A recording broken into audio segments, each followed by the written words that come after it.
আপনারা একটু যদি কষ্ট না হয় তাহলে এদিকে আসেন, তাহলে ভালো লাগবে। চলে আসেন। বাহিরের কোরআনের শ্রোতা যারা আছেন, যদি কষ্ট না হয় তাহলে একটু ভেতরে আসেন, ভালো লাগবে। আলহামদুলিল্লাহ আলহামদুলিল্লাহ নাহমাদুহু ওয়া নাস্তাঈনুহু ওয়া নাস্তাগফিরুহু ونعوذ بالله من شرور أنفسنا ومن سيئات أعمالنا من يهده الله فلا مضل له ومن يضلل فلا هادي له ونشهد أن لا إله إلا الله وحده لا شريك له ونشهد أن سيدنا وسندنا وحبيبنا ومولانا محمدا عبده ورسوله الذي أرسله بالحق بشيرا ونذيرا وداعيا إلى الله بإذنه وسراجا منيرا فقد قال الله تعالى في كلامه المجيد والفرقانه الحميد أعوذ بالله من الشيطان الرجيم بسم الله الرحمن الرحيم من عمل صالحا من ذكر أو أنثى وهو مؤمن فلنحيينه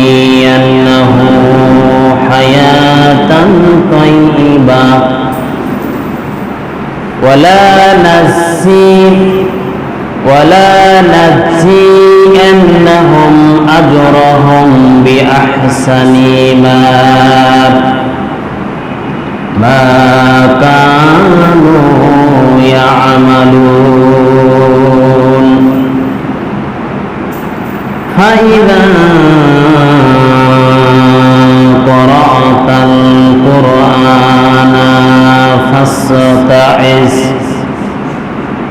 فاستعذ بالله من الشيطان الرجيم إنه ليس له سلطان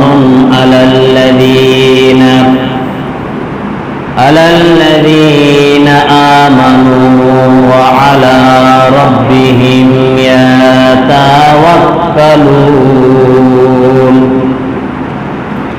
إنما سلطانه على الذين يتولونه والذين هم به مشركون وقال تعالى في شأن رسول الله صلى الله عليه وسلم إن الله وملائكته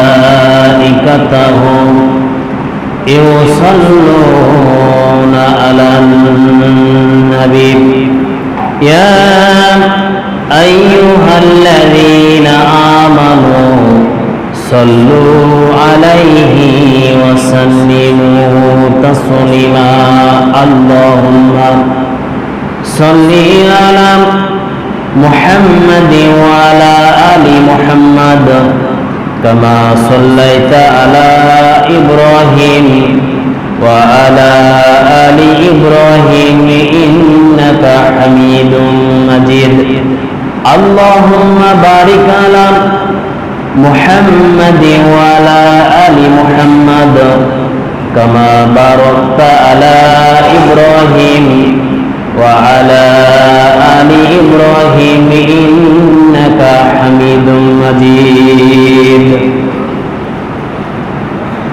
সম্মানিত আজকের কোরআনুল কারীমের তাফসীরের শ্রোতাবৃন্দ, আমার সামনে উপবিষ্ট আমার মুরব্বিয়ান কেরাম, আমার সমবয়সী, আমার ছোট পর্দার আড়ালের মা ও ভগ্নীগণ, সবাইকে জানাচ্ছি আমার সালাম। আসসালামু আলাইকুম ওয়া রাহমাতুল্লাহি ওয়া বারাকাতুহু। সর্বপ্রথমে সেই মহান রব্বুল আলামিনের দরবারে শুকরিয়া জ্ঞাপন করছি যে মহান আল্লাহ সুবহানাহু ওয়া তাআলা আমাদেরকে এই প্যান্ডেমিক সময়ে সারা বিশ্ব যেখানে অস্থির, মহান রব্বুল আলামিনের পরীক্ষা নিয়ে সবাই নাজাহাল অবস্থা, এরকম একটি প্রেক্ষাপটে, এরকম একটি সময়ে যে মহান মাবুদ, যে মহান রব্বুল আলামিন আমাদেরকে তার পবিত্র মহাগ্রন্থ আল কোরআনুল কারীমের আজকের শ্রোতা বানিয়েছেন, এই কোরআনুল কারীমের আলোচনার আয়োজন করার তৌফিক ও যোগ্যতা দান করেছেন, আলোচনা মাহফিলের জন্য যে আঞ্জামের প্রয়োজন, সেরকম আঞ্জাম যে মহান রব্বুল আলামিন করার তৌফিক দান করেছেন, সেই মহান মাবুদের দরবারে আমরা মাথা নত সরে শুকরিয়া জ্ঞাপন করছি, সবাই করছি আলহামদুলিল্লাহ। দরুদ ও সালাম বর্ষিত হোক সর্বকালে সর্বযুগের শ্রেষ্ঠ মহামানব, যার হাত ধরে আজকে এই মহাগ্রন্থ আল কোরআনুল কারীম এসেছে। বিশ্ব মানবতার মুক্তির দৌড়, বিশ্ব মানবতার মুক্তির দিশারি, বিশ্ব মানবতার মুক্তির কাণ্ডার, বিশ্ব মানবতার মুক্তির মাস্তুল যার হাতে ছিল এই মহাগ্রন্থ আল কোরআনুল কারীম, যিনি হলেন পৃথিবীর সর্ব মানুষের সর্বের শেরবা, যিনি হলেন তামাম পৃথিবীর সর্দার, সেটা মানুষ হোক আর পশু হোক, সকলেরই তিনি সর্দার। সেই রাসূল আরাজের শানে দরুদ ও সালাম পাঠ করেই সকলে পড়ছি সাল্লাল্লাহু আলাইহি ওয়াসাল্লাম। সম্মানিত উপস্থিতি, সম্মানিত মুসল্লিন কেরাম, সম্মানিত কোরআন প্রেমিক ভাই ও বোনেরা, আজকে আপনাদের সামনে সূরা আন-নাহলের ৯৭ নম্বর আয়াত থেকে শুরু করে ১০০ নম্বর আয়াতের আলোচনা করব ইনশাআল্লাহ। তাহলে কয়টা আয়াত হলো? ৪টি, তাই না? ৯৭, ৯৮, ৯৯, ১০০, ৪টি আয়াত। আল্লাহ সুবহানাহু ওয়া তাআলা আমাদেরকে এই আয়াতের আলোচনা করার, এই আয়াতগুলোর আলোচনা করার এবং সে অনুযায়ী আমল করার তৌফিক ও যোগ্যতা দান করুন, সবাই বলুন আমিন। আমরা এতদিন ধরে যে কোরআনুল কারীমের আলোচনা শুনছি, এই আলোচনা আলোকে জীবন গঠন করার তৌফিক দান করুন, সবাই বলুন আল্লাহুম্মা আমিন। সম্মানিত উপস্থিতি, আল্লাহ সুবহানাহু ওয়া তাআলা পবিত্র কালামুল্লাহর মধ্যে সূরা নাহল ৯৭ নম্বর আয়াতে বললেন, কি বললেন? আউযু বিল্লাহি মিনাশ শাইতানির রাজীম, বিসমিল্লাহির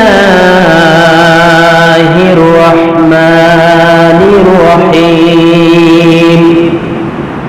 মান আমিলা সালিহাম মিন যাকারিন আও উনসা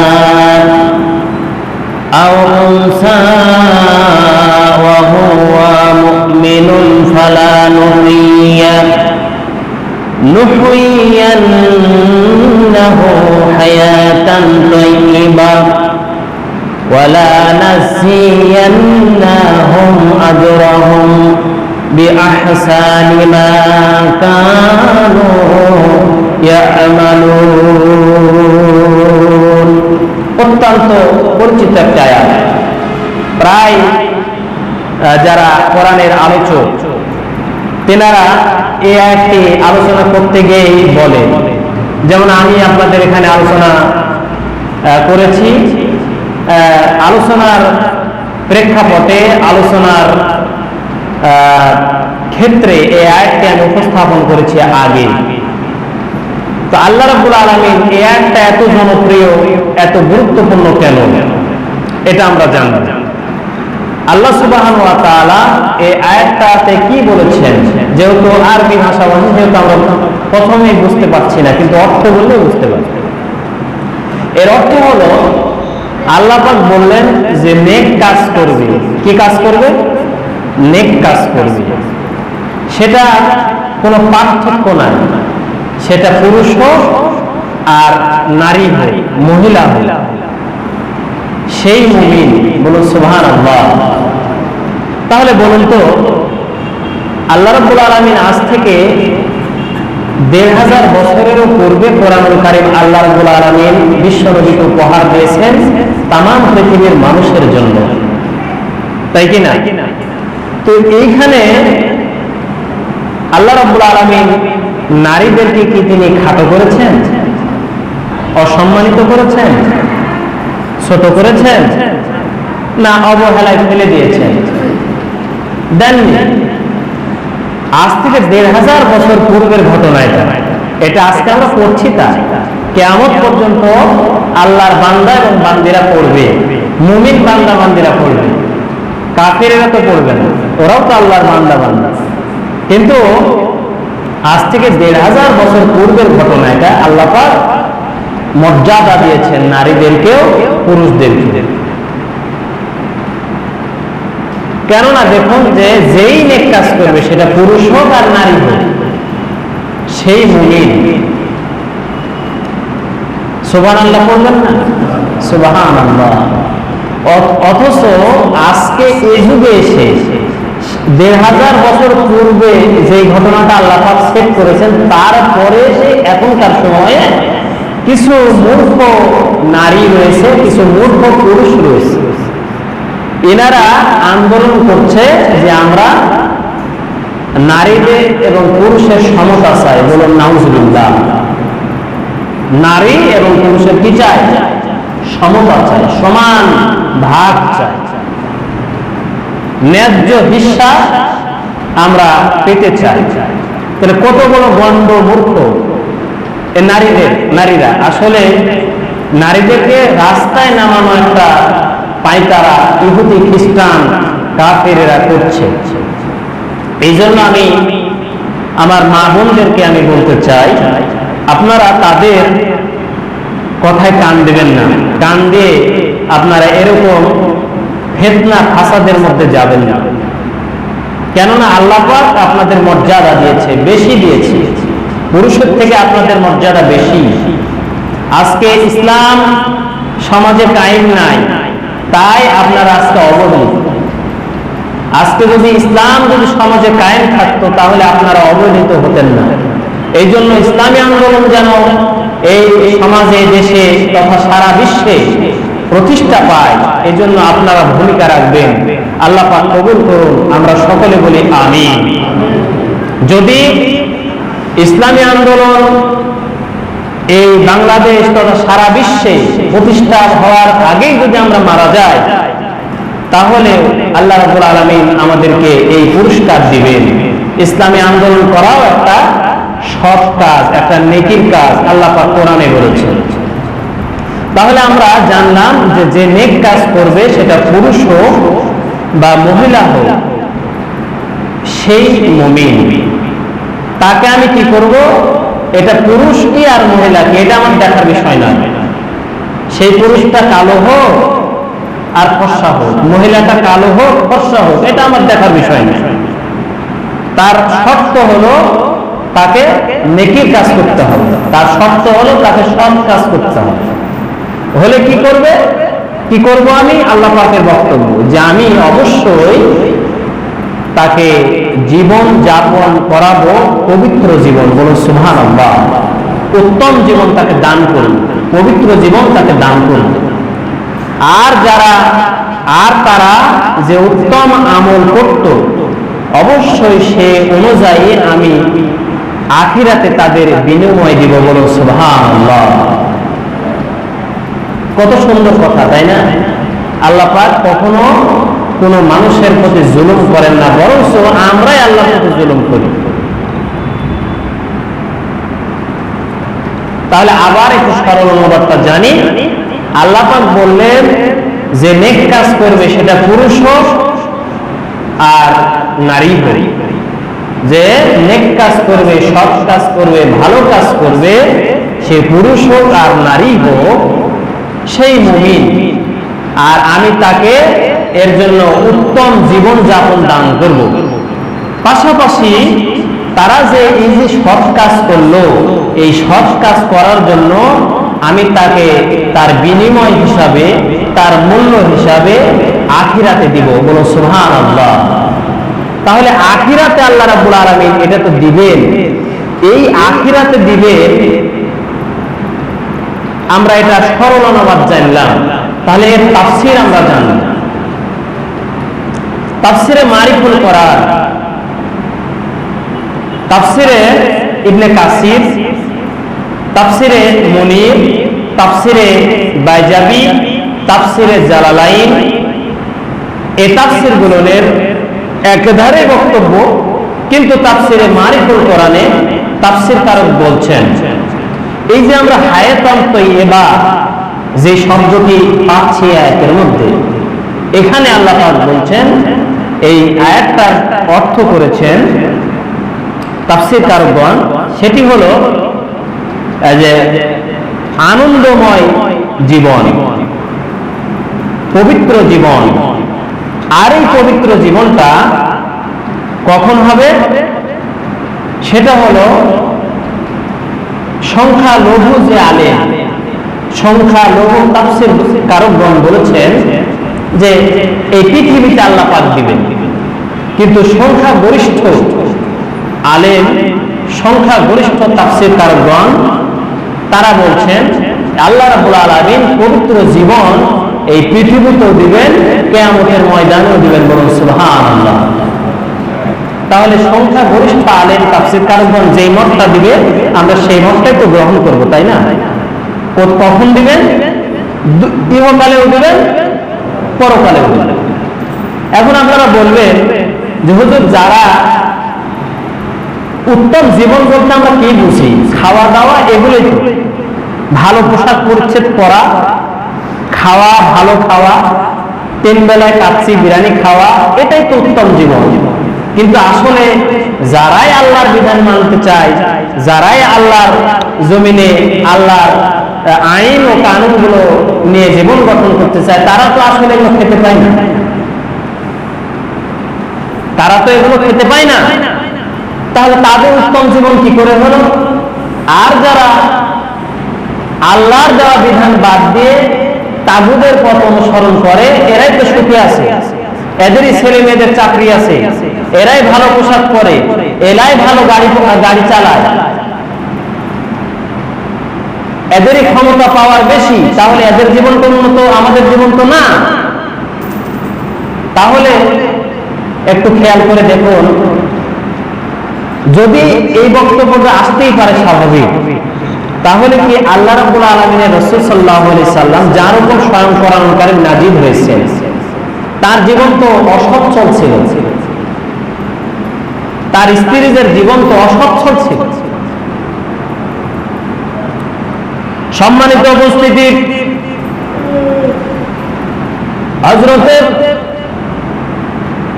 আয়েশা রাদিয়াল্লাহু তাআলা আনহা তিনি বর্ণনা করছেন, আসহাবে জীবন কাহিনীতে পড়লাম,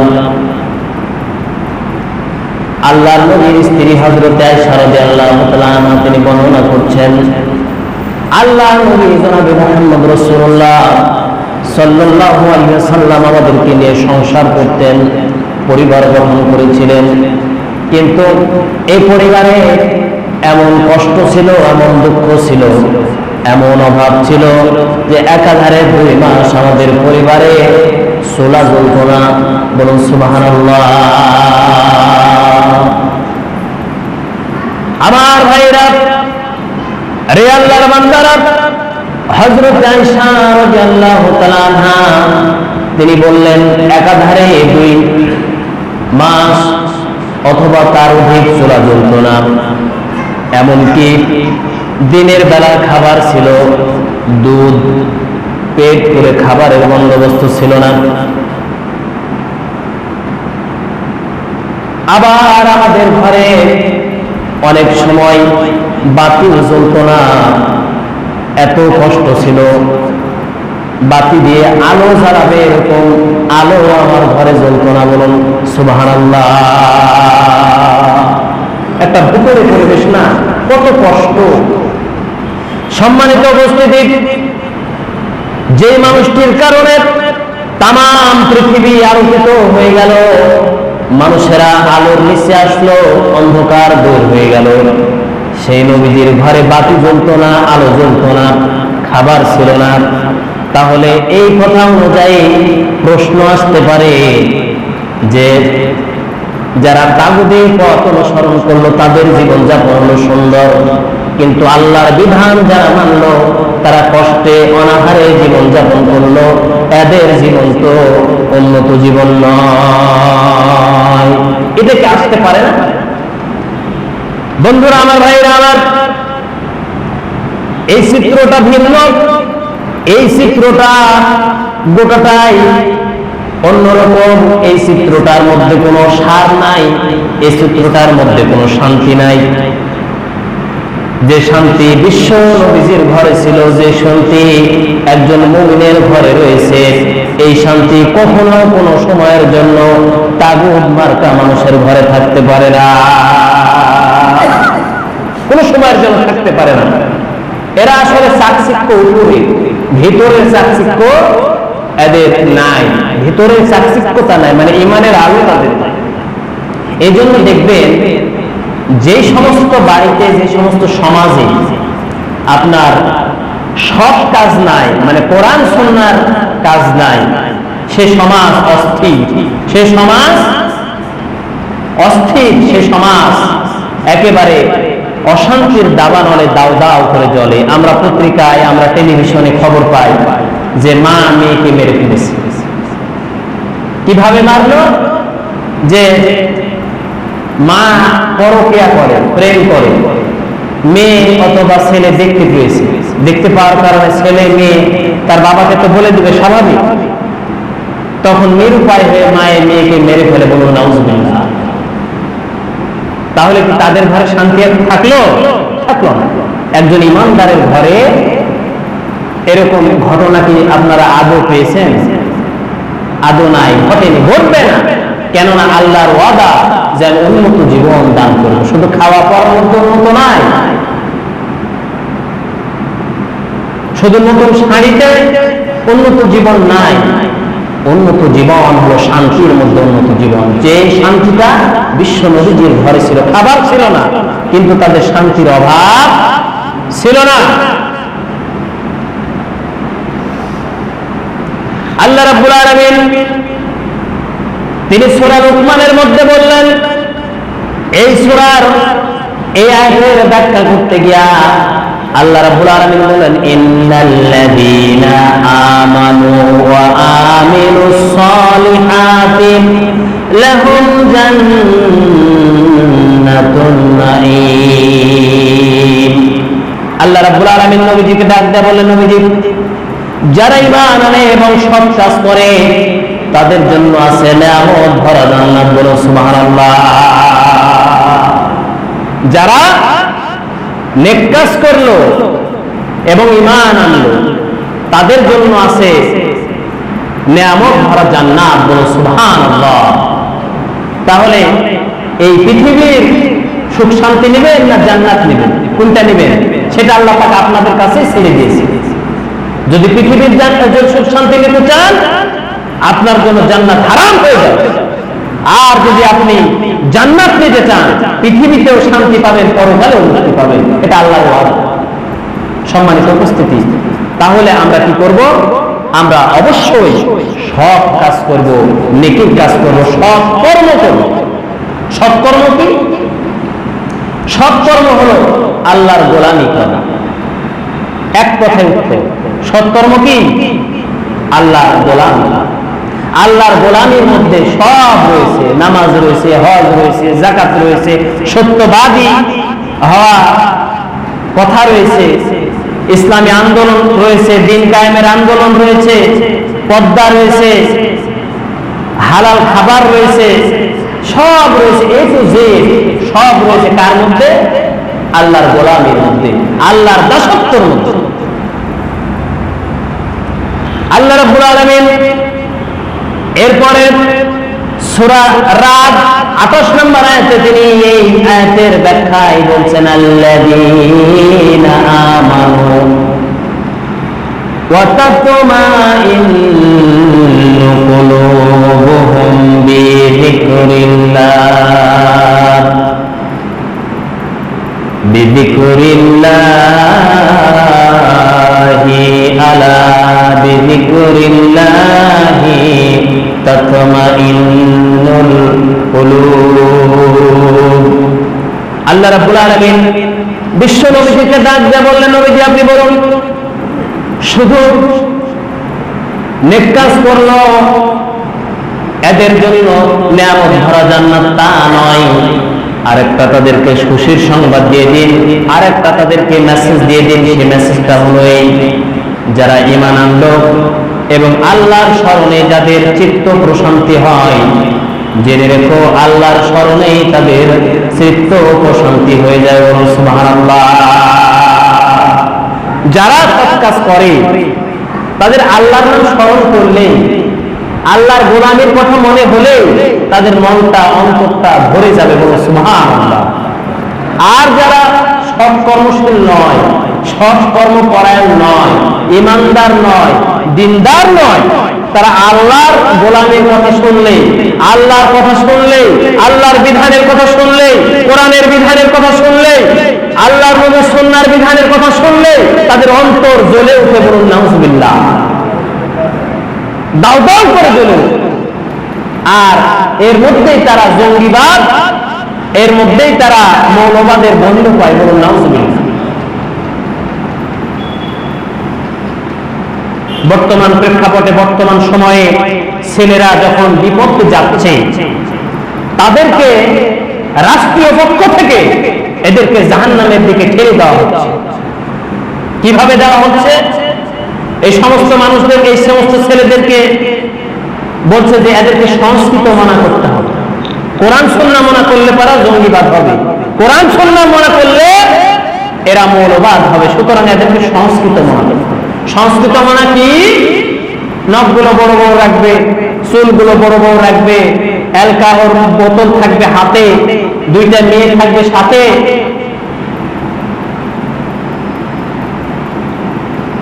রাত 12টা 1টার সময় বাড়ি আসবে, পিতা মাতাকে গালিগালাজ করবে। এই হলো সংস্কৃত মানা। এরকম যদি সংস্কৃত মানা বানায়, তাহলে বর্তমান প্রেক্ষাপটে যে তাগুত সরকার রয়েছে, এই তাগুত সরকারের ক্ষমতা আরো টিকে থাকবে। সরকারের কোনো ভ্রুক্ষেপ করবে না। সরকারের পক্ষ থেকে এরা মেয়ে পাবে, টাকা পাবে, গাড়ি পাবে। সরকার নির্দ্বিধায় তাদের তাগুতি শক্তি যে কায়েমের যে চেষ্টা, এটা তাদের সার্থক হবে। আর এই ছেলেরা একেবারে রসাতলে চলে যাবে, একেবারে অশান্তির দাবানলে এরা দাউ দাউ করে জ্বলবে, পাশাপাশি এদের পরিবারও জ্বলবে। সুতরাং পরিবার ছেলের পিছনে ছুটবে, ছেলে পরিবারের পিছনে ছুটবে। এ করতে করতে জীবন শেষ। এদের ফায়দা এরা লুটে নেবে। মুখে আর আসবে না ইসলামী আন্দোলনের কথা, মুখে আর আসবে না সমাজ কায়েমের কথা, কোরআন এবং সুন্নাহর আলোকে। সম্মানিত উপস্থিতি, এটাই এদের পায়তারা। এই জন্য আপনাদেরকে সজাগ হতে হবে। পাশাপাশি আমার মা বোনদেরকে বলবো, আপনাদেরকে সজাগ হতে হবে। আপনার ছোট্ট মাসুম বাচ্চাটিকে আপনি মক্তবে পাঠান, প্রথমে আপনার ছোট্ট মাসুম বাচ্চাকে কখনোই কোরআন শিক্ষা দিন, তারপরে আপনি অন্যান্য প্রতিষ্ঠানে দিন। সম্মানিত উপস্থিতি, তবেই আপনার এটাও কিন্তু সৎ কাজ হলো, এটাও নেকির কাজ হলো, আর নেকির কাজ হলে আপনি নিয়ামত ভরা জান্নাত পাবেন। আল্লাহ পাক আমাদের কবুল করুন, বলুন আমিন। এরপরে আল্লাহ রাব্বুল আলামিন সূরা রাদ 29 নম্বর আয়াতের ব্যাখ্যায় তিনি বলেন, আল্লাযীনা আমানু ওয়া আমিলুস সালিহাতি তুবা লাহুম ওয়া হুসনা মাআব। আল্লাহ রাব্বুল আলামিন নবীজিকে বললেন, নবীজি আপনি আবার তাদেরকে বলে দিন, সেটি হলো এই যারা ঈমান আনে ও সৎকর্ম করে, পরম আনন্দ এবং শুভ পরিণাম তাদেরই রয়েছে, বলুন সুবহানাল্লাহ। তাহলে যারাই সৎ কাজ করলো এবং ঈমান আনলো, ঈমান আগে আনতে হবে, তারপর সৎ কাজ করতে হবে। সৎ কাজ আপনি যতই করেন কিন্তু ঈমান নাই, আপনার কোনো ফায়দা নাই, কোনো লাভ নাই।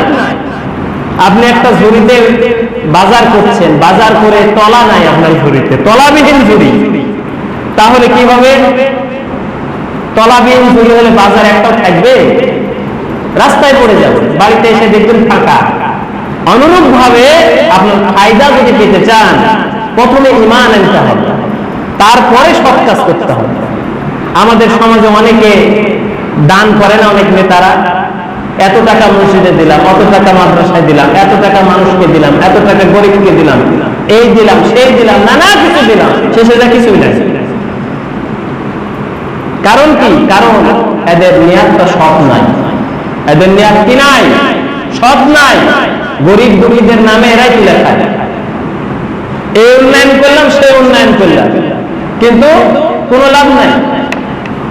লাভ নাই মানে 6 মাস পরে বিল্ডিং ভেঙে পড়ে, 6 মাস পরে বিল্ডিং ভেঙে পড়ে, তার তো কোনো লাভ নেই। এই জন্য আল্লাহ পাক বলছেন, সৎ কাজ যদি করতে হয় তাহলে কি করো? আগে ঈমান আনো, আমাকে বিশ্বাস করো, আমাকে সাপোর্ট করো, আমাকে সাপোর্ট দাও যে হ্যাঁ আমি আল্লাহ আছি, এটা বলে স্বীকার করো, রাসূলকে স্বীকার করো, এরপর সৎ কাজ করো। যদি কাজ করতে পারো তাহলে পরম আনন্দ, এই আনন্দ শেষ নাই, এবং কি হবে? শুভ পরিণাম, ভালো পরিণাম হবে। পরিণাম বলতে কি বোঝায় এখানে? পরিণাম বলতে ভবিষ্যতের কথা, মৃত্যুর পর পরে তোমার স্থান হবে নিয়ামত ভরা জান্নাত। আল্লাহ রাব্বুল আলামিন আমাদের কবুল করুন, বলুন আমিন। বন্ধুরা আমার, ভাইরা আমার, যেহেতু আয়াতে বলছেন সৎ কাজের কথা, তাহলে সৎ কাজ বলতে কি বোঝানো হয়েছে? সৎ কাজ বলতে বোঝানো হয়েছে আল্লাহর গোলামি করা, আল্লাহর প্রতি নাফরমানি করা নয়। আল্লাহ পাকের গোলামি করার নাম হলো সৎ কাজ। সেই সৎ কাজটা পুরুষ হোক আর নারী হোক, আল্লাহ রাব্বুল আলামিন তার প্রতিদান তাকে দিয়ে দিবেন। সেই পুরুষটা যাই হোক না কেন, সেই প্রতিদান আল্লাহ পাক দিবেন। পুরুষটা খারাপ হোক দেখতে অথবা ফর্সা হোক, নারীটা খাটো হোক অথবা লম্বা হোক, মহান রব্বুল আলামিন তাদের পুরস্কার দিয়ে দিবেন। তাফসীরে মারিফাতুল কোরআনে বর্ণনা এসেছে, যে কথাটি পূর্বে বললাম, আল্লাহ রাব্বুল আলামিন যদি কোনো মানুষ সৎকর্ম করে তাহলে তাদের ফায়দা 2 জায়গাতে দিবেন, দুনিয়াতে দিবেন এবং পৃথিবীতে দিবেন, 2 জায়গাতে দিবেন। তার নমুনা হলো হযরত বেলাল রাদিয়াল্লাহু তাআলা আনহু। হযরত বেলাল তিনি কিন্তু দেখতে ভালো ছিলেন না, কানগুলো বড় বড় ছিল, কালো ছিলেন, বেটে ছিলেন। কোথাকার ছিলেন জানেন? বেলাল, হযরত বেলালের বাড়ি কোথায় ছিল? আফ্রিকা। কোথায় ছিল? আফ্রিকাতে ছিল। নিগ্রোষ্ঠী, কালো একটা মানুষ। কিন্তু হযরত বেলাল রাদিয়াল্লাহু তাআলা আনহু তিনি সৎ কাজ করার কারণে আল্লাহ রাব্বুল আলামিনের তিনি একজন প্রিয় পাত্রতে পরিণত হয়েছিলেন। শুধু আল্লাহর নয়, আল্লাহ রাব্বুল আলামিনের নবীজি জনাবে মুহাম্মদ রাসূলুল্লাহ সাল্লাল্লাহু আলাইহি ওয়াসাল্লামের প্রিয় পাত্র হয়েছিলেন। কেমন মর্যাদা আল্লাহ পাক দিলেন! হযরত বেলাল রাদিয়াল্লাহু তাআলা আনহুর মর্যাদা কতখানি। আল্লাহর নবীজি যখন মেরাজে গেলেন, ইসরা করলেন, ঊর্ধ্বগমনে গেলেন, হযরত মুহাম্মদ সাল্লাল্লাহু আলাইহি সাল্লামের সাথে জিবরাইল আলাইহিস সালাতু ওয়াস সালাম রয়েছেন। জান্নাত দেখলেন, জাহান্নাম দেখলেন। এরপরে হযরতে বেলাল রাদিয়াল্লাহু তাআলা আনহু তিনি তখনও নবীর সাথে নাই, নবী বুঝতে পারেননি তার সাথে কে রয়েছেন। কিন্তু এমন একটা পর্যায়ে আল্লাহর নবীকে নিয়ে যাওয়া হলো, তার উপরেই রব্বুল আলামিনের দপ্তর, বলুন সুবহানাল্লাহ। কার দপ্তর? মহান রবের, যিনি তামাম পৃথিবীর মালিক, যিনি তামাম পৃথিবীর আজিজ, সেখানকার দপ্তর যাবেন চারটিখানি কথা। আমার ভাইরা, আমার বন্ধুরা, আল্লাহর নবী একা থাকলেন। হযরত জিবরাইল আলাইহিস সালাম বিশ্ব নবীজিকে বললেন, ভাইজান আপনার সাথে আমি আর থাকতে পারবো না, কারণ আপনার সাথে থাকার আমার কোনো পারমিশন নাই, অনুমতি নাই, অর্ডার নাই, পাস নাই। সুতরাং আপনাকে এখানে রেখে দিতে হবে, আমাকে চলে যেতে হবে। এখান থেকে কিভাবে আপনাকে আল্লাহ রাব্বুল আলামিন তার দপ্তরে নেবেন, রব্বুল আলামিন ভালো জানেন, বলুন সুবহানাল্লাহ। রব্বুল আলামিন ভালো জানেন আপনাকে কেন নেবেন। বিশ্ব নবীজি বলছেন, সবাই যখন চলে গেল, মানে জিবরাইল আলাইহিস সালাম যখন চলে গেলেন, তখন আমি একটু ভীত সংস্কৃতি হয়ে গেলাম, মনের ভেতরে ভয় কাজ করছিল। কিন্তু খেয়াল করে দেখলাম আমার আশেপাশে কে যেন ঘোরাফেরা করছে। সেটা অনুমান করলাম আর কেউ নয়, হযরত বেলাল। সুবহানাল্লাহ। কে? হযরত বেলাল। আল্লাহ নবী আল্লাহ রাব্বুল আলামিনের সাথে কথা বললেন, কথোপকথন হয়ে গেল, জান্নাত দেখলেন, জাহান্নাম দেখলেন। নবীজি চলে আসলেন। দুনিয়াতে আসার পরে হযরত বেলালকে জিজ্ঞাসা করলেন, বেলাল গো, আমি আল্লাহ রাব্বুল আলামিনের দপ্তরে যাব, তার পূর্বেই অসহায় ফিল করছিলাম, কিন্তু পৃথিবীর আমার কোন সাহাবীকে মনে পড়লো না, অনুভব করলাম না। কিন্তু তোমাকে আমি অনুভব করলাম, আমার মনে হলো তুমি মনে হয় আমার সাথে রয়েছো, বলুন সুবহানাল্লাহ।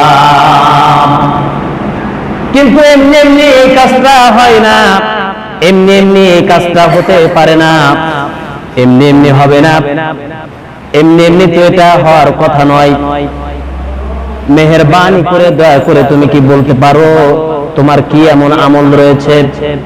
আল্লাহর নবী তিনি বললেন, কি এমন আমল তোমার রয়েছে যে আমলের বিনিময়ে তোমাকে আমি ওই জায়গাতে ফিল করেছি, অনুভব করেছি। হযরত বেলাল রাদিয়াল্লাহু তাআলা নবীজিকে ডাক দিয়ে বললেন, নবীজি আমার আমল তেমন কিছু নয়, আমার আমল হলো আমি যখন ওযু ছুটে যাই তখন সঙ্গে সঙ্গে আমি আবার ওযু নিজে নিজে বানায় নিই, বলুন সুবহানাল্লাহ। সঙ্গে সঙ্গে আবার আমি ওযু বানায় নিই। এই কারণেই হয়তো আল্লাহ পাকের মর্যাদা দিয়েছেন। তাহলে হযরত বেলালের এটা সৎ কর্ম। কি কর্ম? সৎ কর্ম। সম্মানিত উপস্থিতি, হযরত বেলাল সৎকর্ম করার কারণে আল্লাহ রাব্বুল আলামিন তাকে ইহকালে মর্যাদা দিলেন, পরকালে দিবেন। এরপরে হযরত আয়েশা রাদিয়াল্লাহু তাআলা আনহা তাকে আল্লাহ রাব্বুল আলামিন সৎকর্ম করার কারণে মর্যাদা দিয়েছেন। এই মর্যাদাটাকে আমরা পবিত্রতা অর্জনের জন্য ওযু করি, এরপরে পবিত্রতা অর্জনের জন্য যেমন ওযু করি, অপর পক্ষে পানি না পাইলে আমরা কিন্তু কি করি, আমরা পানি যদি না পাই তাহলে পরে আমরা তায়াম্মুম করি অসুস্থতার কারণে। কিসের কারণে তায়াম্মুম করি? অসুস্থতার কারণে পানি না পাইলে অনেকের আছে না, চোখে পানি ঠেকানো হয় না, সমস্যা হবে, তাই না? তায়াম্মুম করা হয়। তায়াম্মুম কার জন্য এসেছে, কার বরাতে এসেছে জানেন? আল্লাহ রাব্বুল আলামিন সূরা নিসা 43 নম্বর আয়াতের মধ্যে তায়াম্মুম সম্বন্ধে বর্ণনা দিয়েছেন, আজকে পড়লাম। এখানে হযরত আমাদের মা আয়েশা রাদিয়াল্লাহু তাআলা আনহা তার হাত ধরে মহান রব্বুল আলামিন তার মর্যাদাকে পূর্ণ করার, তার মর্যাদাকে সমুন্নত রাখার জন্য রব্বুল আলামিন মেহেরবানি করে দয়া করে তিনি কি করেছেন, তায়াম্মুমের বন্দোবস্ত করে দিয়েছেন। বলুন সুবহানাল্লাহ। যার সুফল আজকে তামাম পৃথিবীর মানুষ ভোগ করছে, তায়াম্মুম। জি, তায়াম্মুমের বিষয় আমি বলছি যে আল্লাহ রাব্বুল আলামিন মর্যাদা দেন নেকির কাজ করলে ইহকালে পরকালে। সেই মর্যাদাটা হলো হযরত বেলালের যে মর্যাদার কথা বললাম, এটা তো বোঝা গেছে। এবার তায়াম্মুমের বিষয় আসে। তায়াম্মুমটা কোথা থেকে আসলো? সূরা নিসা 43 নম্বর আয়াত, সেখানে দেখবেন তায়াম্মুমের ঘটনা আছে। এই তায়াম্মুম হযরত মা আয়েশা রাদিয়াল্লাহু তাআলা আনহার হাত দিয়ে আল্লাহ পাক উপহার দিয়েছেন। সুবহানাল্লাহ। হযরত মা আয়েশা রাদিয়াল্লাহু তাআলা আনহা এবং নবীজি তারা আরো যে সাহাবী আজমাইনারা ছিলেন, হযরত আবু বকর ছিলেন সেখানে, তারা একটি জিহাদের ময়দানে থেকে আসছেন। আসার পরে এক জায়গায় তাঁবু গাড়লেন, সেখানে পানি নাই। মা আয়েশা রাদিয়াল্লাহু তাআলা আনহার ওযুর প্রয়োজন রয়েছে, পানি নাই, কি করবে? আল্লাহ পাক সঙ্গে সঙ্গে তায়াম্মুম উপহার দিলেন। বলো সুবহানাল্লাহ। তাহলে কার বদলতে হলো? আয়েশা রাদিয়াল্লাহু তাআলা আনহার বদলতে তো আল্লাহ পাক তাকে ভালো রাখলেন, কারণ আল্লাহর রাসূলকে এই আয়াতটা নাযিল করলেন, কিন্তু আয়েশার সমস্যা সমাধানের জন্য আল্লাহ তায়াম্মুম দিলেন। কেন? তিনি সৎ কাজ করবেন এই জন্য। কথা ঠিক না বেঠিক? সম্মানিত উপস্থিতি, তাহলে সৎ কাজ যদি করা হয়, নেকির কাজ যদি করা হয়, তাহলে আল্লাহ তার মর্যাদা বৃদ্ধি করবেন। আর এই মর্যাদাটা পৃথিবীতেও দিবেন, কিয়ামতের ময়দানেও দিবেন। সম্মানিত উপস্থিতি, আসুন এরপরে আল্লাহ রাব্বুল আলামিন সূরা নাহলের ৯৮ নম্বর আয়াতে কি বললেন? আল্লাহ রাব্বুল আলামিন বললেন, ফাইযা ক্বরাতাল কুরআনা ফাসতাইয বিল্লাহি মিনাশ শাইতানির রাজীম। আল্লাহ রাব্বুল আলামিন তিনি বললেন, অতঃপর যখন আপনি কোরআন পাঠ শুরু করবেন, তখন বিতাড়িত শয়তান থেকে আল্লাহর কাছে আশ্রয় চান। কে বলছেন এটা? আল্লাহ রাব্বুল আলামিন বলছেন। তাফসীরে দেখলাম, যখন কোরআন তেলাওয়াত হবে তখন আউযুবিল্লাহ বিসমিল্লাহ পড়া হলো সুন্নাহ। আউযুবিল্লাহ বিসমিল্লাহ পড়া কি সুন্নাহ। তো আল্লাহ রাব্বুল আলামিন অর্ডারই দিয়েছেন, যখন তোমরা কোরআন পাঠ করবে, তেলাওয়াত করবে, তখন বিতাড়িত মরদুদ শয়তান থেকে পানাহ, আল্লাহ পাকের কাছে পানাহ চাও, আল্লাহ পাকের কাছে আশ্রয় চাও। এটা কার কথা? হ্যাঁ, আল্লাহর কথা। কারণ হলো যে আল্লাহ সুবহানাহু ওয়া তাআলা তিনি বলছেন যে শয়তান যেহেতু শত্রু, কার শত্রু? মানুষের শত্রু। শয়তান যেহেতু মানুষের শত্রু, প্রকাশ্য তাওবা, গোপনে নয়, প্রকাশ্য শত্রু। এই জন্য আল্লাহ রাব্বুল আলামিনের কাছে আশ্রয় চাও আগে, তারপরে কাজে নাও। কাজ কি? কোরআনুল কারীম তেলাওয়াত করা। কোরআনুল কারীম তেলাওয়াত করতে গেলে তাফসীরে দেখলাম যে শয়তানের পক্ষ থেকে ওয়াসওয়াসা আসবে। শুধু কোরআন নয়, আপনি ভালো কাজ করতে গেলে শয়তানের পক্ষ থেকে ওয়াসওয়াসা আসবে, ওয়াসওয়াসা আসবে। শয়তানের পক্ষ থেকে ব্যারিকেড তৈরি হবে, প্রতিবন্ধকতা তৈরি হবে, বাধা আসবে, বিপত্তি আসবে। এই জন্য আল্লাহ পাক বলছেন যে এই কোরআন যখন তেলাওয়াত করতে যাবে, তখন শয়তানের বিপদ থেকে বাঁচার জন্য, শয়তান যেন তোমাকে ডিস্টার্ব না করতে পারে, এই জন্য বাঁচার জন্য আমি আল্লাহ আমার কাছে সাহায্য চাই। এই জন্য আল্লাহ রাব্বুল আলামিন এই কথাটি বললেন। কারণ হলো এটা যে আল্লাহ রাব্বুল আলামিন তিনি বলছেন, ওয়ালা তাত্তাবিউ খুতুওয়াতিশ শাইতান ইন্নাহু লাকুম আদুউম মুবিন। কারণ হলো আল্লাহ রাব্বুল আলামিন সূরা বাকারা 168 নম্বর আয়াতে বলছেন, আর শয়তানের পদাঙ্ক তোমরা অনুসরণ করো না, নিশ্চয় সে তোমাদের প্রকাশ্য শত্রু। প্রকাশ্য শত্রু কেন? শয়তানকে আমাদেরকে বলেছে যে আমি তোমাদের শত্রু, আমাদের কাছে এসে বলেছে? বলেনি। আল্লাহ পাকের কাছে শয়তান এই কথা ঘোষণা দিয়েছে। কখন দিল? যখন আল্লাহ রাব্বুল আলামিন তার বান্দা আমাদের আদি পিতা সাইয়েদিনা আদম আলাইহিস সালাতু ওয়াস সালামকে সিজদা করতে বললেন। কি করতে বললেন? সিজদা করতে বললেন, যে আদমকে সিজদা করো। তখন শয়তান ডিনাই করেছিল, অহংকার করেছিল, অহংকারের বশবর্তী হয়ে বলেছিল যে না, আমি আদমকে সিজদা করব না, আদমের থেকে আমি বড়, আদমের আগের আমি, পাশাপাশি আমি আগুনের তৈরি, আদম হলো মাটির তৈরি, আমি কেন সিজদা করব? আল্লাহ পাক বলেন, যা, তুই আমার কথা মানলি না, আমাকে তুই, আমার কথাকে তুই প্রাধান্য দিলু না, এভাবে লেখা আছে, দিলু না এভাবে লেখা আছে। তাহলে কি হলো? আজ থেকে তুই শত্রু, মানুষের শত্রু হয়ে গেল। পাশাপাশি আমি তোকে বিতাড়িত করলাম, বিতাড়িত মধ্যে শয়তান হয়ে গেল, মানুষের শত্রু। তখন এই শয়তান আল্লাহ পাককে বললেন, রব্বুল আলামিন আপনি তো এই আদমের জন্য, তাহলে আপনি আমাকে অবকাশ দিন কিয়ামত পর্যন্ত, মানে আমাকে সময় দিন, কিয়ামতের আগ পর্যন্ত আপনি আমার জীবন নিতে পারবেন। পাশাপাশি আমি তাদের রন্ধে রন্ধে, শিরায় শিরায় বেড়াবো, এটা আপনার বান্দা বান্দে বুঝতে পারবেন। আল্লাহ রাব্বুল আলামিন তাকে এই ক্ষমতা দিয়ে দিলেন। দিয়ে দেওয়ার কারণ হলো আল্লাহ রাব্বুল আলামিন দিয়ে তিনি চাবিকাঠি কাছে রেখে দিলেন। সেই চাবিকাঠিটা হলো যে মানুষ এই পৃথিবীতে আসবে যারা এই নেক কাজ করবে, যারা সৎ কাজ করবে, এরা কখনোই আল্লাহ এই শয়তানের প্ররোচনায় পড়বে না। কার প্ররোচনায় পড়বে না? শয়তানের প্ররোচনায় পড়বে না। এবং আল্লাহ রাব্বুল আলামিন আবার ওই জায়গাতে স্থান দিবে তাদেরকে, যেখানে আমাদের আদি পিতা আদি মাতা ছিলেন। বলুন সুবহানাল্লাহ। আল্লাহ পাক আমাদের সেখানে যাওয়ার তৌফিক দান করুন। সবাই বলুন আল্লাহুম্মা আমিন।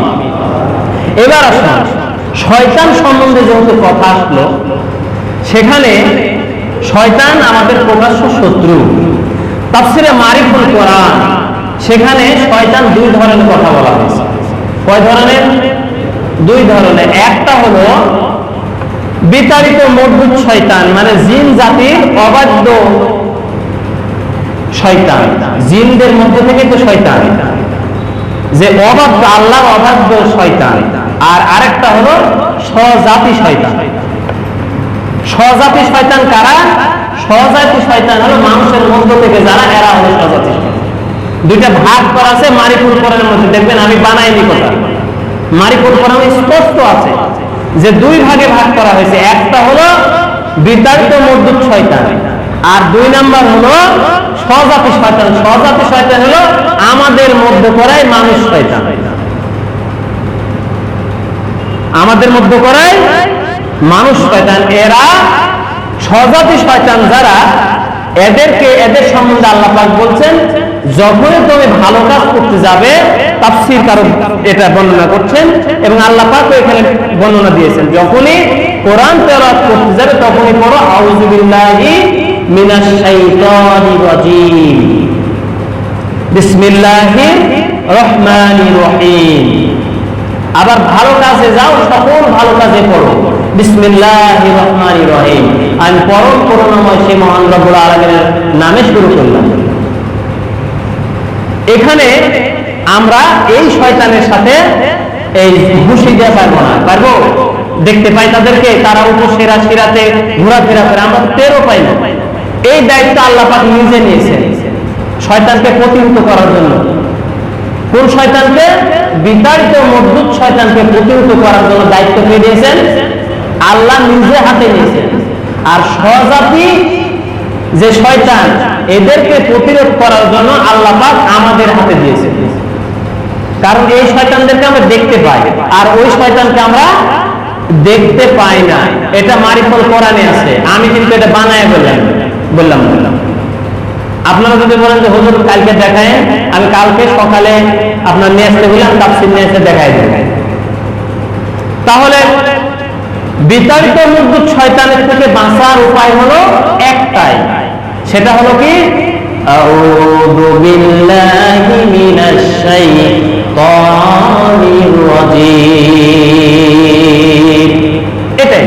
এটাই অর্থ। এরপরে আল্লাহ রাব্বুল আলামিন এই আয়াত সম্বন্ধে কোরআনুল কারীমের সূরা ফাতিহার শুরুতে এই কথাটি রয়েছে। এই সম্বন্ধে আল্লাহ রাব্বুল আলামিন তিনি বর্ণনা করছেন। তাফসীরকারগণ বলছেন, যদি কোনো বান্দির রাগ এসে যায়, যদি রাগে ফেটে পড়ে, সঙ্গে সঙ্গে ওই বান্দা বান্দি করবে আউযু বিল্লাহি মিনাশ শাইতানির রাজীম। এই আয়াতটি যদি পড়েন আমার মা বোনেরা, তাহলে আর স্বামীদেরকে গালাবেন না, আর একটা বারের জন্য বলবেন না মরার বেটা তালাক না দিয়া ভাত খাস না, এ কথা একবারও বলবেন না। মানে শয়তান পালায় যাবে, শয়তান কি হয়ে যাবে? পালায় যাবে। এরকম অনেক মা বোন রয়েছে যে তালাক না দিয়ে ভাত যদি না খাস তাহলে অবস্থা খারাপ হবে, এরকম বলে না? বলে। তবে আমার মা বোনেরা এখানে যারা আসছেন এনারা বলেন, এনারা ভালো, আমি জানি সাঁকোয়ার মা বোনেরা বলেন। এটা গেল বিতাড়িত শয়তান।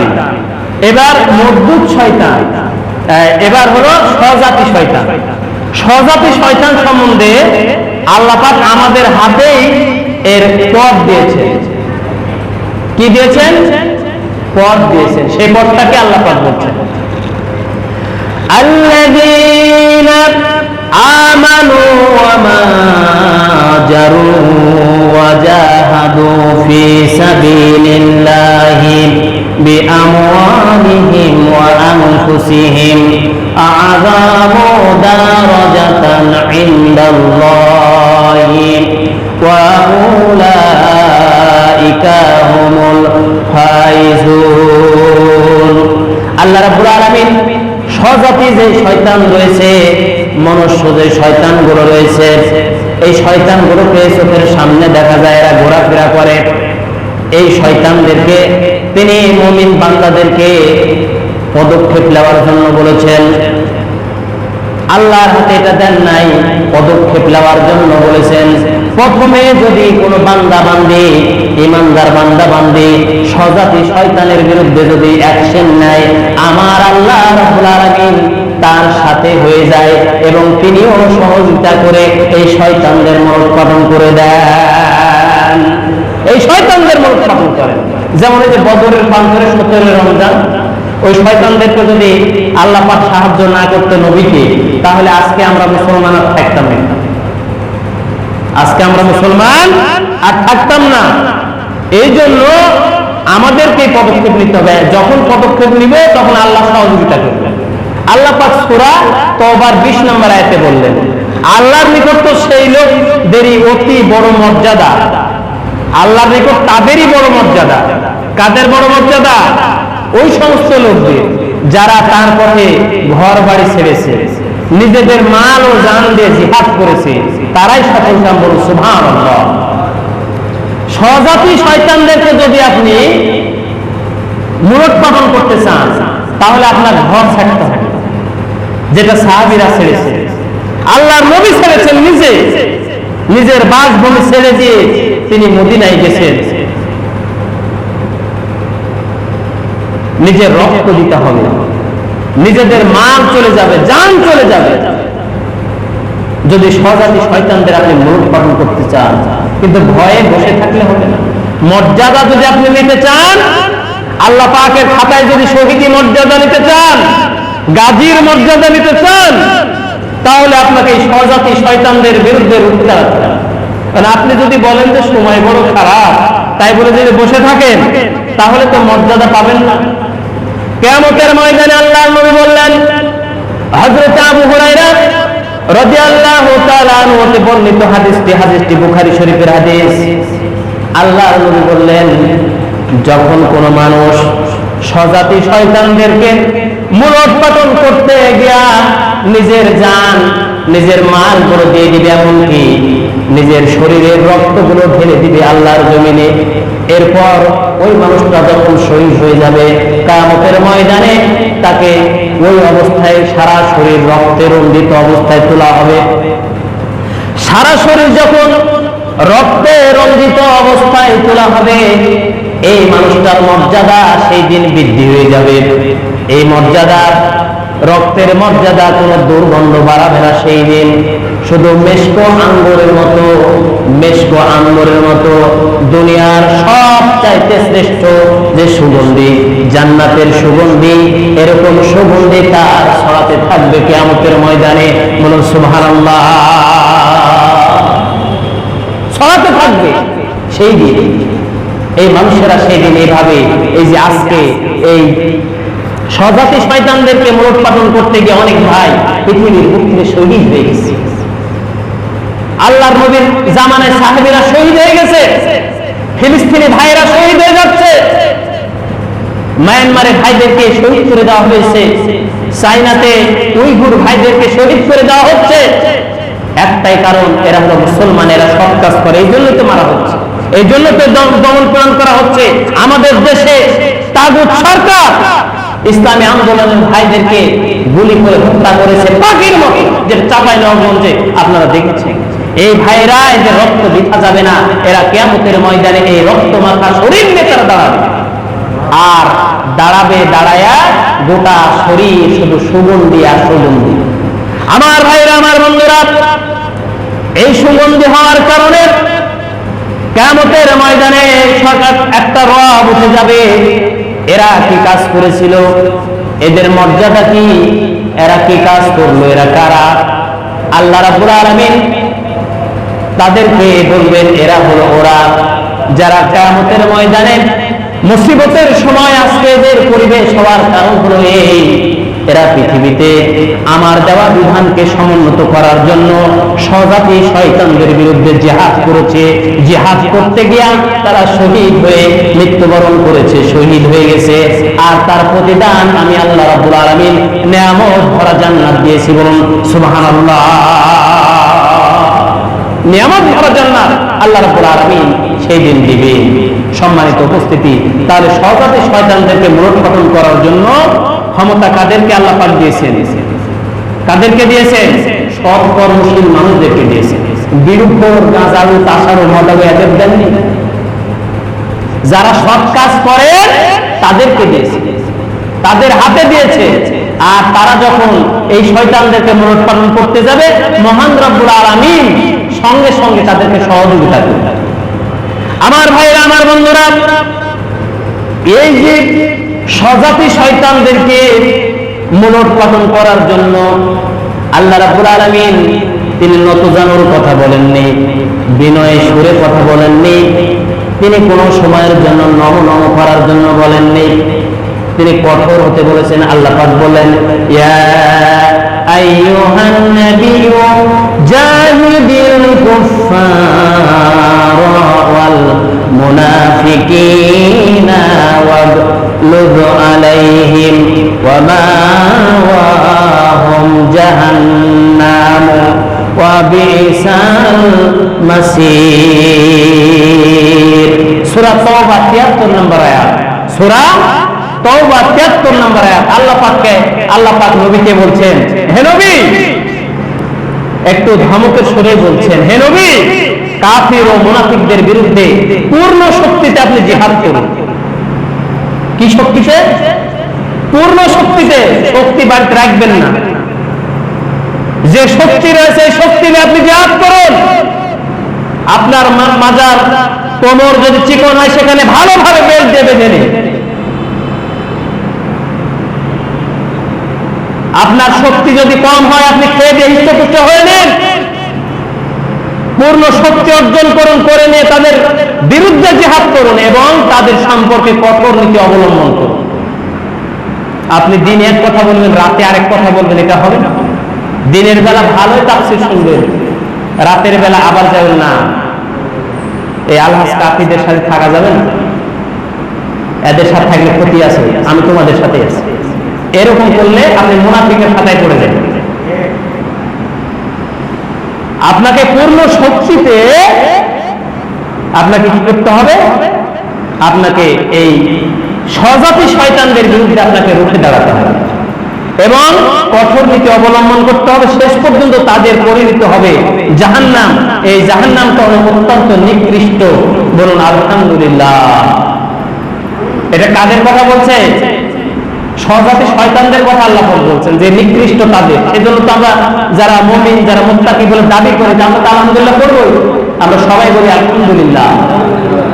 সম্মানিত উপস্থিতি, সুতরাং এই যে দুইটা শয়তান, এই শয়তানদের বিরুদ্ধে আমাদেরকে রুখে দাঁড়াতে হবে পূর্ণ শক্তি নিয়ে।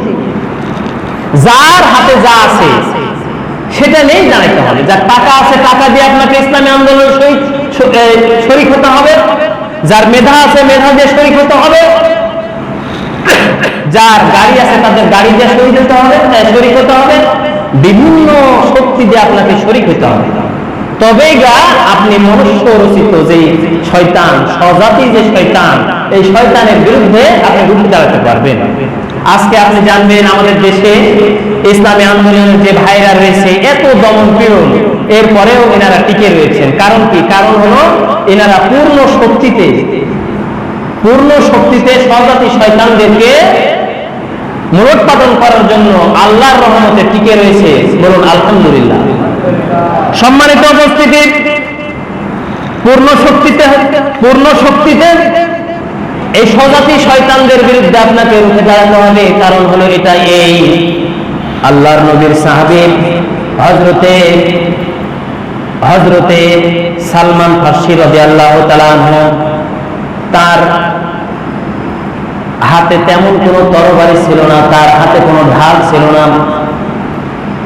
উহুদের ময়দানে যখন যুদ্ধের দামামা বেজে উঠল, কাফেরদের পক্ষ থেকে নবীজিকে লক্ষ্য করে তীর নিক্ষেপ করা হয়েছে। উহুদের ময়দানে শুধু লক্ষ্য ছিল অন্য কোনো মানুষ নয়, আল্লাহর নবীর অন্য কোনো সাহাবী নয়, একটাই লক্ষ্য ছিল। সেই লক্ষ্যটা হলো এই বিশ্ব নবীকে কিভাবে মূলোৎপাটন করা যায়। বলুন নাউজুবিল্লাহ। আল্লাহর নবীকে যদি মূলোৎপাটন করা যায় তাহলে আজকে আমরা বিজয় হব। কাফেরদের একটা নীতি ছিল। আর আমরা যখন বিজয় হব তখন কি হবে? তখন গোটা মক্কা, গোটা মদিনা আমাদের হবে, তামাম পৃথিবী আমাদের হয়ে যাবে। বলুন নাউজুবিল্লাহ। কিন্তু ওরা জানে না আল্লাহ পাক একটা আয়াত নাযিল করেছে। সে আয়াতটা কি? ইউরিদুনা লিইউতিউ নূরাল্লাহি বিআফওয়াহিহিম ওয়াল্লাহু মুতিম্মু নূরিহি ওয়ালাউ কারিহাল কাফিরুন। ওয়ালাউ কারিহাল কাফিরুন। সূরা তাওবা না এটা? 8 নম্বর আয়াত মনে আছে। তাওবা না? তাওবা কি মনে আছে? সূরা তাওবা না, এটা হলো আসফ। আলহামদুলিল্লাহ। হ্যাঁ, আসফের 8 নম্বর আয়াত। এখানে আল্লাহ পাক বলছেন কাফেররা যতই নাকশ হোক, নাক ছিটকানি দিয়ে আল্লাহর নূরকে প্রজ্বলিত করার সময় তাদের কি হবে? নাক ছিটকানি আসবে। যে কেন হলো, কিভাবে হলো? এরা মুখের ফু দিয়ে আল্লাহর নূরকে নিভাই দিতে চাইবে, কিন্তু আল্লাহ পাক এই নূরকে আরো প্রজ্বলিত করে দেবে। বলুন সুবহানাল্লাহ। তো নবীজিকে তারা হত্যা করার জন্য ষড়যন্ত্র করল। নবীজি চলে গেলেন, নবীকে তারা হত্যা করতে পারেনি। নবী আল্লাহর দোয়াতে তিনি চলে আসলেন। কোথায় আসলেন? আবার ফেরত চলে আসলেন। দেখুন এখনকার সময়ে যদি কোন ইসলামী আন্দোলনে একটু ভালো নেতৃত্ব পর্যায়ে যায়, নেতৃত্ব দিচ্ছে, তাদেরকে ধরে জেলখানায় ফেলে, তাদেরকে মেরে ফেলার, তাদেরকে ফাঁস দিয়ে মেরে ফেলার চেষ্টা নেয় না? কিন্তু আল্লাহর এই আয়াত তো মিথ্যা হয়ে যাবে, তাদের মধ্যে খায়েশ পূরণ হয়ে যাবে।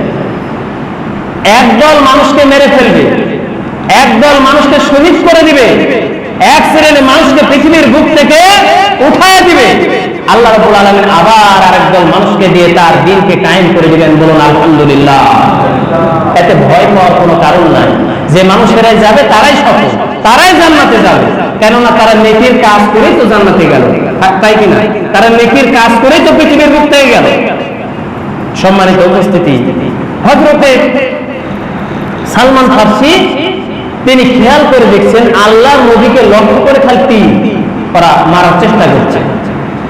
আমার ভাইরা, আমার বন্ধুরা, আল্লাহর নবী জনাবে মুহাম্মদ রাসূলুল্লাহ সাল্লাল্লাহু আলাইহি সাল্লামের দিকে লক্ষ্য করে যখন কাফিররা তীর নিক্ষেপ করার জন্য চেষ্টা চালাচ্ছে, সঙ্গে সঙ্গে সালমান ফারসি তিনি বাম দিকে চলে গেলেন। প্রথমে বাম দিকে লক্ষ্য করে তীর মারলেন, আল্লাহর নবীর বুক দিয়ে আল্লাহর নবীকে রক্ষা করলেন, অর্থাৎ আল্লাহর নবীকে তিনি বুক আগলে দিলেন সামনে সালমান ফারসি। এরপরে ডান দিকে লক্ষ্য করে যখন তীর নিক্ষেপ করা হলো, হযরতে সালমান ফারসি তিনি ডান দিকে বুক আগলে দিলেন, সেখানে তীর আল্লাহর নবীকে লাগলেন না, হযরতে সালমান ফারসির গায়ে লাগলেন। পিছন থেকে লক্ষ্য করে যখন তীর নিক্ষেপ করা হয়, আল্লাহর নবীর পিছন দিকে দাঁড়িয়ে গেলেন, সামনের দিকে লক্ষ্য করে তীর নিক্ষেপ করা হলো, সামনের দিকে সালমান ফারসি দাঁড়িয়ে গেলেন। এর মানে এটা হলো এই যে সালমান ফারসির পূর্ণদমে ইসলামী আন্দোলনের জন্য তিনি প্রতীক্ষায় ছিলেন, পূর্ণদমে তিনি কাফেরদের বিরুদ্ধে লড়াই করলেন, পূর্ণদমে তিনি স্বজাতি শয়তানদের বিরুদ্ধে লড়াই করলেন। কথা বলুন ঠিক না বেঠিক? সম্মানিত উপস্থিতি, তাহলে স্বজাতি শয়তান আর বিতাড়িত মজবুত শয়তান, এই শয়তানদের বিরুদ্ধে আমাদেরকে কি করতে হবে? বিতাড়িত মজবুত শয়তানদের বিরুদ্ধে একটা অস্ত্র আল্লাহ পাক আমাদের দিয়েছে, সেটা হলো আউযু বিল্লাহি মিনাশ শাইতানির রাজিম বিসমিল্লাহির রহমানির রহিম। শেষ, আমাদের আর দায়িত্ব নেই। আর স্বজাতি শয়তানদের বিরুদ্ধে অনেক দায়িত্ব, সেটা হলো মাল দিয়ে, জান দিয়ে, ঘর বাড়িতে, সব দিয়ে পূর্ণ শক্তিতে আপনাকে জিহাদ করতে হবে। যদি না করেন তাহলে আপনি শয়তানদের সাথে আর পারবেন না, কেননা আল্লাহ পাক নিজে আসবে না আপনাকে বাঁচাতে। আপনাকে বাঁচার শক্তি নিতে হবে, আল্লাহ পাক আপনাকে শক্তি যোগাবে। আপনি যদি চেষ্টা না করেন এই স্বজাতি শয়তানদের বিরুদ্ধে লড়াই করা, কিয়ামতের ময়দানে মুসিবতের সময় আপনি মুনাফিকদের কাতারে উঠবেন। কাদের কাতারে উঠবেন? মুনাফিকদের কাতারে উঠবেন। যতই আপনি নামাজি হন, যতই আপনি দাড়িওয়ালা হন, যতই আপনি টুপিওয়ালা হন, যতই আপনি হাজি হন, যতই আপনি 3 চিল্লা 10 চিল্লা 5 চিল্লা মারেন, এর কাজ হবে না, কোনো কাজ আসবে না, এগুলো কোনো কাজে আসবে না, সব বৃথা হয়ে যাবে। কেননা আপনার থেকে বড় আল্লাহর দাসত্বকারী, আল্লাহর গোলামিকারী ছিল একজন লোক, তার নাম হলো আব্দুল্লাহ বিন উবাই। এই আব্দুল্লাহ বিন উবাইয়ের মতো দাড়ি বড় আমাদের নাই, তার মতো বড় টুপি আমাদের নাই, তার মতো বড় জুব্বা আমাদের নাই, তার মতো রসুলের হাতে পায়ে তেল মাথার মতো মানুষ আমরা নাই। কারণ আমরা রসুলকে দেখেছি? দেখিনি। আব্দুল্লাহ বিন উবাই দেখেছি, কিন্তু আব্দুল্লাহ বিন উবাইয়ের নিস্তার হয়নি, কারণ তার মধ্যে পূর্ণ শক্তি ছিল না।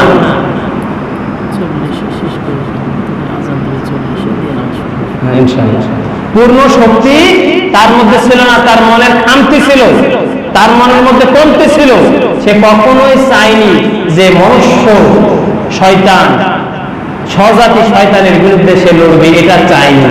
সে সব সময় চেয়েছে যে লিয়াজু করে চলার চেষ্টা করেছে, যে হে নবী, আমরা এই আন্দোলন বাদ দিই, কোরআন সুন্নাহর আলোকে জীবন গঠন বাদ দিই, নামাজ কালাম হবে, এটাই দরকার নাই। ওরা ওর মতো চলুক, আমরা আমাদের মতো চলি, এই নীতিতে আমরা চলি। আল্লাহ পাক সঙ্গে সঙ্গে মুনাফিক বলে ঘোষণা করেছে, মুনাফিক বলে ঘোষণা করেছে, অত সস্তা নয়। এই জন্য আপনাকে আমাকে বাঁচতে হলে অবশ্যই অবশ্যই আমাদেরকে পূর্ণ শক্তিতে এই শয়তানদের বিরুদ্ধে জিহাদ ঘোষণা করতে হবে। কি করতে হবে? জিহাদ ঘোষণা করতে হবে। আমাদের মধ্যে আজকে দুইটি মনোভাব, দুইটা নীতি অবলম্বন করার কারণে তাগুদেরা সুযোগ পেয়ে যাচ্ছে, সুযোগ পেয়ে যাচ্ছে। যখনই কোনো ভাইদেরকে ধরা হচ্ছে, দিনী ভাইদেরকে ধরা হচ্ছে, নামাজি ভাইদেরকে ধরা হচ্ছে, তখনই সঙ্গে সঙ্গে এই তাগুদি নেতাদের কাছে, মনুষ্য শয়তানদের কাছে টাকা নিয়ে হাজির হয়ে যাচ্ছে যে বাঁচাও বলে। এরা একটা বারের জন্য বলছে না রব্বুল আলামিন আমাদেরকে রক্ষা করো, একটা বারের জন্য বলছে। এরা কিন্তু হাজি মানুষ, এরা কিন্তু নামাজি মানুষ, এরা ইসলামী আন্দোলনের কর্মী বলে দাবি করে, পরিচয় দেয়। সম্মানিত উপস্থিতি, আমাদের মধ্যে পূর্ণ শক্তির অভাব রয়েছে। এই জন্য পূর্ণ শক্তি অর্জন করতে হবে। সেই অর্জনটা আপনি বিভিন্ন দিক দিয়ে, খালি কাটাকাটি মারামারির দিক দিয়ে না, আপনি মনোবলের দিক দিয়ে, কোরআন সুন্নাহর জ্ঞানের দিক দিয়ে, সকল দিক দিয়ে আপনাকে অর্জন করতে হবে। তবেই গা আপনি মুক্তি পাবেন, তবেই গা আপনি শান্তি পাবেন। আল্লাহ পাক আমাদের কবুল করুন, বলুন আমিন। এরপরে আল্লাহ রাব্বুল আলামিন 99 নম্বর আয়াতে বলছেন, কি বলছেন? ইন্নাহু লাইসা লাহু সুলতানুন আলাল্লাযীনা আমানু ওয়া আলা রাব্বিহিম ইয়াতাওয়াক্কালুন। আল্লাহ রাব্বুল আলামিন বললেন, নিশ্চয় তার কোনো প্রভাব প্রতিপত্তি নেই তাদের উপর যারা ঈমান এনেছে এবং তাদের প্রতিপালকের উপর ভরসা করেছে। বলুন সুবহানাল্লাহ। আমি যে কথা বললাম এই কথা আল্লাহ পাক এই 99 নম্বর আয়াতে তিনি ঘোষণা দিচ্ছেন যে স্বজাতি শয়তান হোক আর বিতাড়িত মরদুদ শয়তান হোক, এই শয়তানেরা কোনো আসরই করতে পারবে না তাদের উপর যারা আল্লাহর উপর ভরসা রাখে। বলুন সুবহানাল্লাহ। যারা আল্লাহর উপর ভরসা রেখেছে, আল্লাহর উপর পূর্ণ আস্থা রেখেছে, আল্লাহর উপর আল্লাহর বান্দা বলে নিজেকে দাবি করেছে, রাসূলকে বিশ্বাস করেছে, জান্নাতকে বিশ্বাস করেছে, জাহান্নামকে বিশ্বাস করেছে, এই সমস্ত মানুষের উপর, এই সমস্ত দ্বীনী ভাইদের উপর এই শয়তানরা, দুই ভাগের যে শয়তান, মরদুদ শয়তান আর স্বজাতি শয়তান, এরা কখনোই এদের উপর আসর নিয়ে আসতে পারবে না। এটা আল্লাহর ওয়াদা। তাহলে কেমনে নিয়ে আসে? কারণ হলো আমাদের আস্থার অভাব। এই কারণে নিয়ে আসে। আমাদের কিসের অভাব? আস্থার অভাব, বিশ্বাসের অভাব, পূর্ণ শক্তির অভাব। সম্মানিত উপস্থিতি, এই জন্য আমি আপনাদেরকে বলতে চাই যে আপনি কি করুন, আল্লাহ রাব্বুল আলামিনের যে বিধান, এই বিধানটি সঠিকভাবে মানার চেষ্টা করুন এবং আল্লাহ রাব্বুল আলামিনের যে পরামর্শ, এই পরামর্শটি নিজে গ্রহণ করুন এবং অপরকে গ্রহণ করার জন্য উপদেশ দান করুন। আল্লাহ রাব্বুল আলামিন তিনি সূরা নাহলের 99 নম্বর আয়াতের ব্যাখ্যায় তিনি এই ঘোষণা দিয়ে দিলেন, ইল্লা ইবাদাকা মিনহুমুল মুখলাসিন। আল্লাহ রাব্বুল আলামিন বিশ্ব নবীকে সূরা হিজর 40 নম্বর আয়াতে তিনি বললেন, তবে ওর মধ্যে আপনার নির্বাচিত বান্দাগণ ব্যতীত। বলুন সুবহানাল্লাহ। অনেক বান্দাই থাকবে এই পৃথিবীতে, অনেক বান্দাই তো রয়েছে, অনেক বান্দি রয়েছে, মুনাফিক রয়েছে, কাফের রয়েছে, মুরতাদ রয়েছে, মুসলিম রয়েছে, ইমানদার রয়েছে, মুহসিন রয়েছে, অনেক শ্রেণীর বান্দা রয়েছে। এই বান্দাদের মধ্যে যারা নির্বাচিত হবে, কারা নির্বাচিত হবে? যারা আল্লাহর প্রকৃত বান্দা। এই বান্দাগুলো ব্যতীত সকলের উপর এই মনুষ্য রচিত শয়তান, স্বজাতি শয়তান, মুরতাদ শয়তান, এই সমস্ত শয়তানগুলো প্রভাব নিয়ে আসবে। তাহলে আমরা বাঁচার উপায় পেয়ে গেলাম। বাঁচার কি পাইলাম? শয়তানের হাত থেকে উপায় পাইলাম দুইটা পথ। সেটা হলো যে আমরা কি করব? সর্বসময়ের জন্য আল্লাহর উপর আস্থা রাখবো। আমরা কি করব? আল্লাহর উপর আস্থা রাখবো, পূর্ণ আস্থা রাখবো। আমরা ভয় করব না, আমরা হেলায় হারিয়ে যাব না, আমাদের ঈমান বরবাদ করে দিব না। আমরা কেবলমাত্র শুধুমাত্র একমাত্র মহান রব্বুল আলামিনের উপর আস্থা রাখবো। তবেই আল্লাহ রব্বুল আলামিন আমাদের শান্তি দিবে, তবেই আমাদের মুক্তি দিবে। এরপরে আল্লাহ রব্বুল আলামিন সূরা আলে ইমরানের 198 নম্বর আয়াতে এই আয়াতের ব্যাখ্যায় বললেন, ওয়া মা ইনদাল্লাহি খায়রুল লিল আবরার। আল্লাহ রাব্বুল আলামিন বললেন, আল্লাহর কাছে যা আছে তা সৎকর্মশীলদের জন্য শ্রেষ্ঠ। যারা আল্লাহর উপর আস্থা রাখে, আল্লাহর উপর ঈমান রাখে, আল্লাহকে বিশ্বাস করে, জান্নাতকে বিশ্বাস করে, জাহান্নামকে বিশ্বাস করে, এই সমস্ত মানুষেরা দুনিয়ার যে সমস্ত শয়তানেরা, এই শয়তানেরা যতই প্রলোভন দেখাক, মরদুদ শয়তান যতই প্রলোভন দেখাক, স্বজাতি শয়তান যতই প্রলোভন দেখাক, যতই চা দিক, যতই বিড়ি দিক, যতই মুরগিতে খাবে না এরকম চাল দিক, এরপরেও এরা কখনো এদের বাতাসে এরা গা ভাসাবে না। এরা সর্বসময়ের জন্য বলবে রব্বুল আলামিনের কাছে রয়েছে যা, এটাই শ্রেষ্ঠ, এটাই অমূল্য। বলুন সুবহানাল্লাহ। এটাই শ্রেষ্ঠ, এটাই অমূল্য। তোমাদের এই মুরগিও খাবে না এরকম চাল বানানোর দরকার নেই। নিয়ে তোমাদের সাথে গা ভাসায় কিয়ামতের দিন এই হিসাব দিতে পারবে না। যারা ইমানদার তারা এই কথা বলবে, আর যারা মুনাফিক তারা বলবে যে দাও নিয়ে যাও, চা খাবে বিড়ি খাবে, খেয়ে একেবারে যারা ইসলামী আন্দোলনের লোকজন, যারা আল্লাহর বান্দা প্রকৃত, এদের বিরুদ্ধে নানান কুচ্ছা রটনা করবে।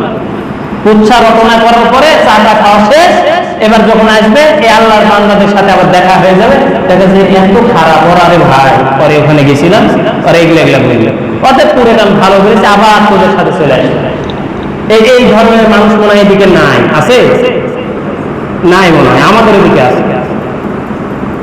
সম্মানিত উপস্থিতি, এই জন্য আমরা আবারও বলছি, শেষ সময় শেষের পথে, যে আল্লাহর উপর আস্থা রাখুন।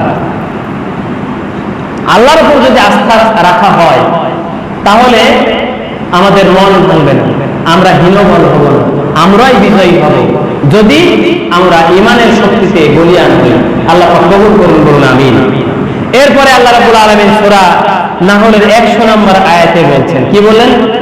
ইন্নামা সুলতানুহু আলাল্লাযীনা ইয়াতাওয়াল্লাউনাহু ওয়াল্লাযীনা হুম বিহি মুশরিকুন। আল্লাহ পাক বললেন, তার আধিপত্য তো শুধুমাত্র তাদের উপর চলে যারা তাকে অভিভাবক বানায় এবং যারা তার ধোঁকায় পড়ে, শিরিক করে। বলুন নাউজুবিল্লাহ। তাহলে শয়তানের আধিপত্য পড়বে কাদের উপর? তাদের উপর যারা এই স্বজাতি শয়তান বলেন আর মরদুদ শয়তান বলেন, এদেরকে অভিভাবক বানাইছে। স্বজাতি শয়তানদেরকে অভিভাবক আমরা বানাই নিয়েছি অনেকে, যে আমার বেটার চাকরি হবে না, আমার বয়স্ক ভাতাটা কেটে যাবে, আমার মেয়ের চাকরি হবে না, অতএব এর সাথে থাকতে হবে। এটা যারা বানায় নিল এদের উপর আসর করবে, এদেরকে নিমের ডাল দিয়ে বাড়ালেও এই আসর ছুটবে না, এই আসর ছুটবে না। এটা আল্লাহর ওয়াদা। এবং পাশাপাশি আপনার মরদুদ শয়তান, এই শয়তানকেও শেষ করে দেবে। এই শয়তানও ভর করে, যেটা এই যে আপনার হিন্দু ভাইরা যারা বা অন্যান্য দেব দেবীর পূজা করে, এদের উপর আসর করে। সম্মানিত উপস্থিতি, আজকে আপনাদের সামনে তাফসীর করলাম 97 নম্বর আয়াত থেকে 100। এই 4টি আয়াতের তাফসীর হলো, ভাঙ্গা ভাবে বললাম। আল্লাহ পাক এগুলোর আমল করার তৌফিক দান করুন, সবাই বলুন আমিন। আমরা সকলে যেন আমল করতে পারি, আল্লাহ পাক এর যাজা যেন আমাদেরকে দান করে, সকলে বলুন আমিন। এ বলে আমি আমার আজকের তাফসীরের সমাপ্ত ঘোষণা করছি। আগামীতে আবারও 101 থেকে শুরু হবে। আল্লাহ রাব্বুল আলামিন আমাদেরকে হায়াতে তয়্যিবা সিয়াতে কুল্লিয়া দান করুন, বলুন আমিন। সুবহানাকাল্লাহুম্মা ওয়া বিহামদিকা আশহাদু আল্লা ইলাহা ইল্লা আনতা আস্তাগফিরুকা ওয়া আতুবু ইলাইক। আসসালামু আলাইকুম ওয়া রাহমাতুল্লাহি ওয়া বারাকাতুহু।